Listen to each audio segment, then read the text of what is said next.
Oh, Rule 5 draft? You want to talk about that? Some good names out there. Good names. Hopefully they're as good as McFarland and Flaherty. Guys that were key parts of ours. We're looking forward to it. Well, Dan mentioned a little while ago that he expected the team to come out of here with a couple of players. Do you think the winter meetings are important for you guys to bring back a couple of guys? A lot of things you do here may lead to that, but if you get caught up in I think Dan's talking about we hope to, but some of the conversations and things you learn here may lead to something down the road. We obviously made a couple of real good additions in January and February last year. So many people equate because some things do get done here that it may not happen, it may happen. But you said, and a lot of managers say, you'll become a lot smarter when you have better players. Considering what happened last week, told you I got the dumb. opposite way? Oh yeah, it's hard to believe I can get any dumber, but I think I did. If you look at it, that we've had 2 minor league players we used to acquire Diaza. We had a minor league player we used to acquire Andrew Miller.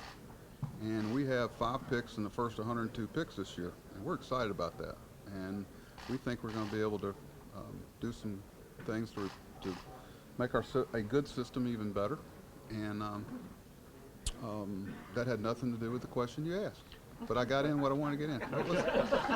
But is it disappointing to you at all, or anything that of course, those 3 guys, hey, especially without Nick, a doubt, you don't go through the things that we go through together, whether it be Andrew in a short period, whether it's Nelson one season, or whether it's Nick, for quite a few, without having some tugs at you, because we are human beings, and when the things that tug at your heart and the things that are purely business kind of hit together, it's not always something that's easy to take.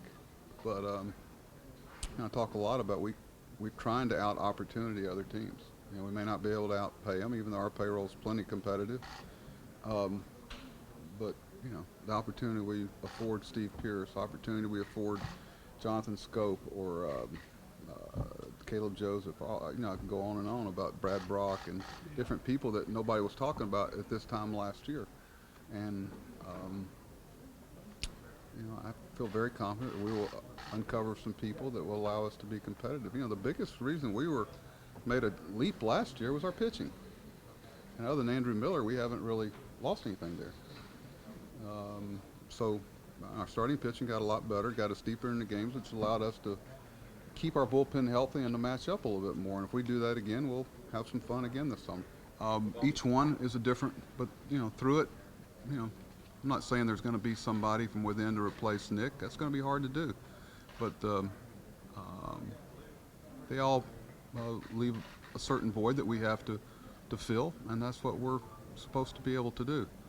And nobody's going to feel sorry for you. It's a very competitive situation. We would like to have them, but I try not to dwell on it. It's easy to, but it's hard to move on from a guy like Nick, but we'll have to. How confident are you that Matt Wieters starts the season? I know Dan said that right now he's on schedule, and how much have you Well, it talked depends on about? the schedule. It's so hard to handicap that.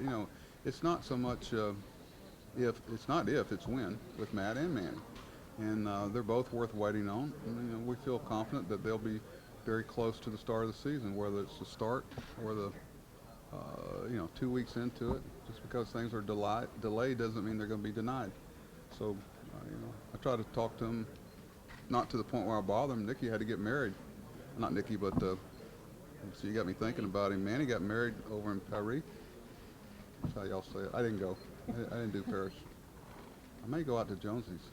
Jonesy's getting married here after Christmas, I think. So, we'll see.